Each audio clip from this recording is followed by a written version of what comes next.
কিরে অঙ্কিতা, কি হলো রে তোর মায়ের? ও পিয়াজি, কি হলো গো? মানে এমন করে পড়ে আছো গো? কি অঙ্কিতা, ডাক্তার কি বললো? ওই ডাক্তার বললো ঠিক হয়ে যাবে, কিন্তু 10 লাখ টাকা খরচা আছে। আরে 10 লাখ টাকা লাগবে? তোর মায়ের নামে বিমা টিমা করাসনি কিছু? বিমা? একটা ফাইল আছে, কখনো দেখিনি, দেখতে হবে। নিয়ে আয়, নিয়ে আয়, নিয়ে আয়, কি আছে দেখি যা। এই নাও। কই দেখি দে। বাহ, তোর মায়ের নামে তো দারুণ বিমা আছে রে, মরলেই 1 কোটি।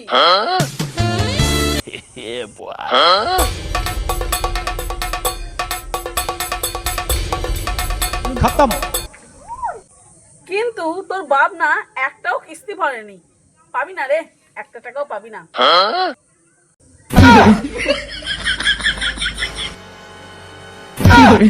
কি করলি রে তুই এটা?